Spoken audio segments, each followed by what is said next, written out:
¿Qué tal? Buenas tardes. El día de hoy vamos a hablar un poco acerca de uno de los temas, digamos, que a veces se complican un poco en lo que es anatomía, que es la irrigación, en este caso el circuito arterial de la cadera. Para poder entender un poco el circuito arterial de la cadera, vamos a partir de un punto común. En realidad, recordad ustedes que la arteria aorta abdominal a nivel de L4 se va a dividir en las dos arterias ilíacas comunes o ilíacas primitivas, la derecha y la izquierda. Ambas arterias ilíacas comunes derecha e izquierda a su vez se van a dividir en dos, la ilíaca interna, también llamada hipogástrica, y la ilíaca externa.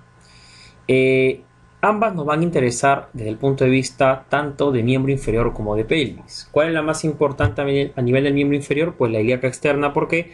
Porque esta es la que posteriormente, al pasar por debajo y por detrás del ligamento inguinal, se va a convertir en la arteria femoral.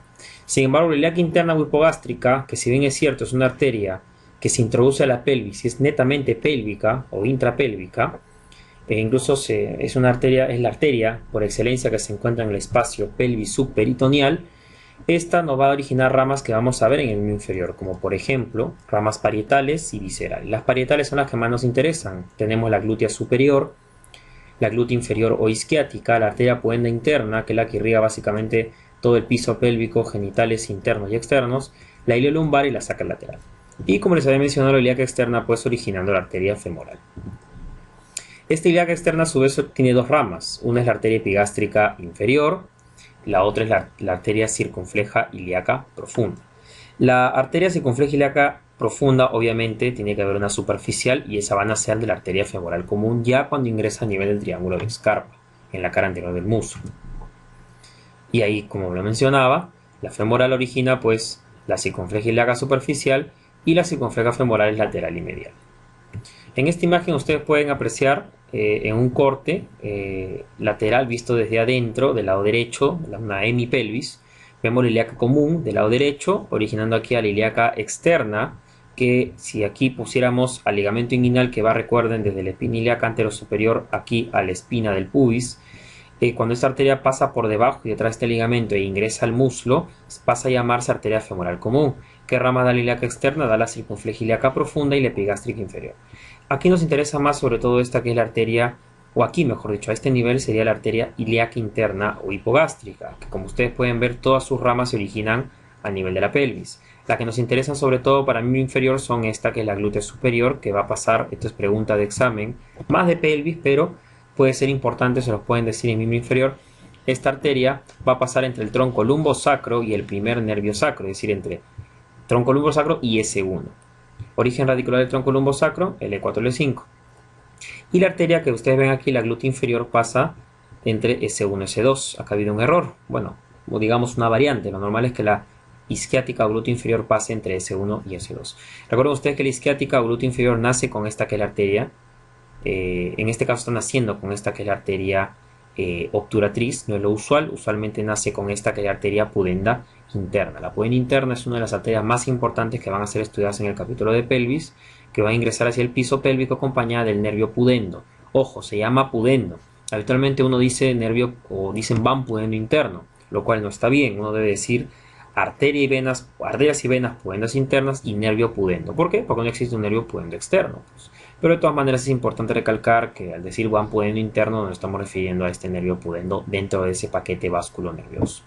A otras ramas como el umbilico vesical, que la van a estudiar en el capítulo de pelvis. Entonces básicamente lo que nos interesa es que las arterias glúteas, la superior e inferior, la arteria obturatriz que estamos viendo aquí acompañada del nervio obturador, son arterias que se originan ¿de quién? De la ilíaca interna o hipogástrica. O sea, son arterias pélvicas, pero que van a aparecer a nivel de la región glútea. Aquí lo mismo, podemos ver, por ejemplo, acá hay otras ramas parietales como la iliolumbar. Acá están las sacralaterales, las dos.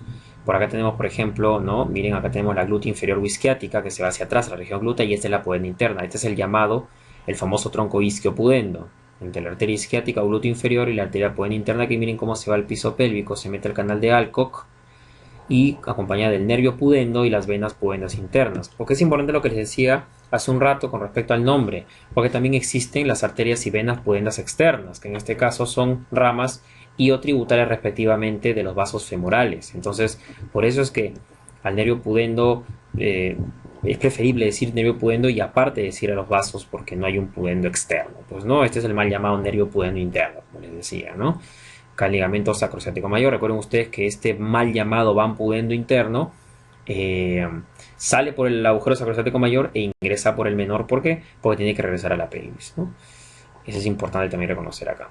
Aquí lo que les mencionaba, que la aorta abdominal va a dividirse a nivel de qué vértebra, L4, en las ilíacas comunes, que son las que van a originar pues a la externa e interna, ¿no? ¿Qué anastomosis vamos a encontrar de la ilíaca interna? Pues va a anastomosarse con ramas de la hipogástrica del otro lado, entre las ramas parietales entre sí. Como pueden ustedes ver acá, miren, casi todas están anastomosándose. Han habido algunos cortes, pero acá podemos ver, por ejemplo, la hemorroidal media, que realmente es una rama visceral, pero bueno, se está anastomosando pues con la vesical inferior, que es otra rama visceral. También se anastomosan entre ramas parietales, entre las ramas parietales y las ramas de la ilíaca externa, y entre las ramas de ambas ilíacas y las ramas de la arteria femoral. Cada arteria también va a tener sus anastomosis, como la pueden apreciar ahí. La glútea superior tiene dos ramas, la superficial y la profunda. La profunda a su vez da una superior inferior. Ambas, como ustedes pueden ver, se anastomosan con la circunfleja ilíaca profunda en el caso de la superior y la circunfleja femoral lateral o externa en el caso de la inferior. La rama superficial se anastomosa con la saca lateral superior y con la arteria glútea inferior. La arteria glútea inferior o isquiática se va a anastomosar básicamente con la rama posterolateral de la obturatriz y la rama superficial de la glútea superior. Sobre todo son anastomosis más importantes con la glútea superior. Ambas glúteas van a participar en dos anastomosis que voy a mencionar más adelante. Tenemos también la arteria obturatriz, da una rama anteromedial que se anastomosa con la circunfleja ilíaca superficial, la rama posterolateral que se anastomosa con la glútea inferior, la rama pubiana o púbica con la rama pubiana de la epigástrica inferior y la acetabular con la rama acetabular de la circunfleja femoral interna. Algo que es importante aquí, esto es pregunta de examen. La arteria obturatriz básicamente da, para recordar fácilmente, tres ramas. Olvidémonos de la rama pubiana. Da una rama anterior, posterior y acetabular, ¿ok? La pregunta de examen clásica es, ¿cuál de estas tres ramas es la que irriga al ligamento redondo de la cabeza del fémur? Como sabemos, la cabeza del fémur, que se articula con el acetábulo, tiene un ligamento que se llama el ligamento redondo. Entonces, este ligamento redondo fija, es uno de los principales medios de fijación de la articulación de la cadera, llamada articulación coxofemoral. Pero la pregunta es, ¿quién irriga el ligamento? Uno teóricamente podría pensar que como el ligamento redondo de la cabeza del fémur va con el acetábulo, podemos decir rama acetabular de la obturatriz que lo irriga. Y eso es falso. Realmente la rama que irriga, es decir, la rama de la obturatriz que irriga el ligamento redondo de la cabeza del fémur es la rama posterior, en este caso posterolateral, pero con posterior es suficiente, ¿ok? La arteria lumbar da una rama ilíaca y una rama lumbar, por eso se llama así, se van a anastomosar con esas arterias de menor importancia.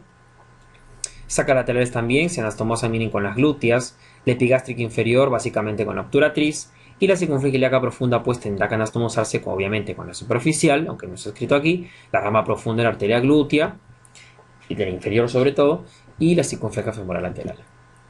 Aquí es importante destacar lo siguiente, ¿no? Vamos a tener una anastomosis importante a nivel del trocánter mayor que se denomina la anastomosis trocantérica. También pregunta de examen, ¿quién la va a formar? Está formada básicamente, ¿no? O sea, estaría más o menos en esta zona.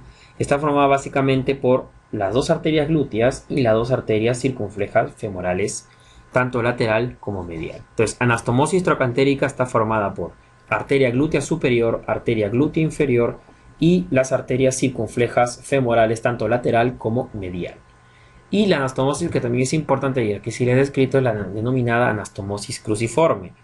La anastomosis cruciforme está formada por ambas circunflejas femorales, tanto lateral como medial, la glútea inferior y la primera perforante. Entonces, no confundir anastomosis trocantérica con anastomosis cruciforme. Ambos son importantes, ambas suelen ser pregunta de examen. Muy bien, eso es todo. Espero que les haya gustado el video. Hasta la próxima.